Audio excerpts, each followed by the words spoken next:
E eu acredito que você deve ter tido um papel muito pesado nessa questão, a pandemia. A pandemia em massa matou muita gente, né? A Covid foi uma coisa absurda. E toda essa questão que você diz sobre os cemitérios, os cuidados que tem que ter, crianças, idosos, mães, pais, pessoas, foi uma quantidade absurda em pouquíssimo tempo. Como é que você atuou nessa hora? Houve uma mudança de procedimento para atender o volume maior? Ou isso, na verdade, a gente acha que teve um volume maior e não teve? Isso... A gente, vamos lá, bem do comecinho, a gente já estava preparando corpos de Covid desde o final de dezembro, início de janeiro. Os colegas que são da área concordam totalmente comigo. Por quê? Começou a vir óbitos de infecções respiratórias, pneumonia. Até então, né, a gente tinha um buchiche, mas não sabia da gravidade da coisa.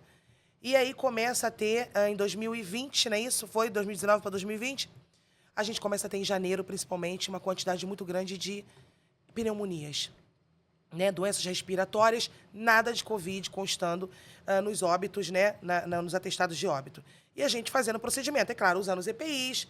E aí, um belo dia, chega um manual da vigilância sanitária para gente, para todos os laboratórios. Raul, eu me lembro que a gente estava no laboratório e aquilo, sabe, a gente, na hora que nós lemos a notificação da vigilância sanitária, dizendo agora é terminantemente proibido o manuseio em corpos por Covid-19. E aí veio o medo, né? Porque outros corpos já tinham vindo com outras causas, estavam sendo liberados para preparo, a gente estava preparando. A sensação iminente de que a gente vai morrer, né? O que está acontecendo com o mundo? E a parte pior que foi ver a empresa quase fechando. Porque a gente vive de preparo, né? Assim, a gente trabalha para as funerárias preparando os corpos. E simplesmente não tinha preparo. Só que, em contrapartida, o Flávio, na época, alugou, né, um local para fazer um... Qual é o nome, Flávio? A gente chamava de quê?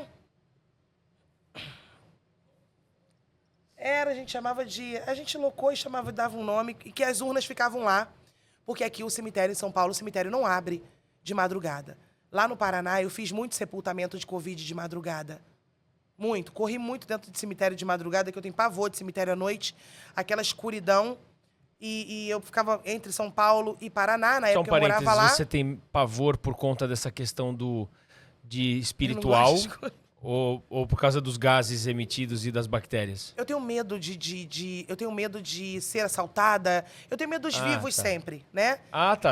Então não é dos mortos. Não, eu deixava o corpo lá com a família, na hora de voltar sozinha, eu falava, meu pai, eu tenho que andar até a saída do cemitério. Eu me guiava lá na luz da rua para poder ir rápido, mas eu tenho medo dos vivos sempre. Eu não gosto de local escuro, sabe? Eu sou meio traumatizada com isso. Tá, mas voltando ao Paraná. Exatamente. Então, no Paraná, a gente levava de madrugada para fazer essa questão do sepultamento de madrugada. E aqui em São Paulo não tinha isso. E a gente locou um espaço na clínica para guardar os corpos. Os caixões lacrados, tá? Lembrando, gente, todos lacrados, eles eram envelopados, com todo cuidado, seguia todo o protocolo. E a gente chegava a guardar 20, 25 corpos por noite, Raul. Meu Deus. Eu andava no meio daqueles caixões, eu falava, meu Deus do céu, isso é o fim. Sabe, parecia um cenário de guerra, sabe? Alguma coisa meio fantasmagórica. E eles tinham horas de óbito, já estavam eliminando gases, e eles faziam barulhos. E às vezes eu estava lá e ficava ali esperando o agente funerário de madrugada para buscar, e eles eliminavam, né? Porque eles não estavam tamponados, né? Não podia vestir. Eles estavam dentro de um saco quando os hospitais ainda tinham saco. Porque quando a coisa cresceu demais, tinha corpos que a gente fazia remoção, eles estavam só no lençol. Então, a gente colocava lá e de manhã eles começavam a sair para sepultamento. Foi uma época muito difícil. Imagina. Muito difícil. Eu me lembro uma vez que eu fui levar a gente pegou ele no hospital e a gente foi levar para o sepultamento direto.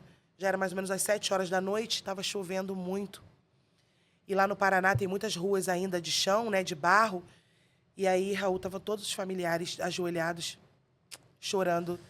De longe, a gente não podia. E era aquele, por favor, moça, deixa eu ver, por favor, moça, deixa eu tocar. E a gente tinha que quebrar as chavetas. Chaveta é aquela chavinha que a gente fecha Rosqueia a pra urna, fechar o- rosqueia ali. A gente tinha que quebrar. Por quê? Porque tinha família que tentava invadir mesmo, empurrar a gente, ter acesso à urna para abrir o caixão, né? E ali a gente tinha, a ordem não deixa entrar em contato por conta da contaminação.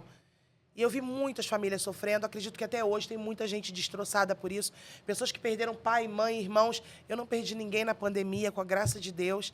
Mas, assim, eu presenciei muito sofrimento de muitas pessoas, de não poder dar um adeus, né?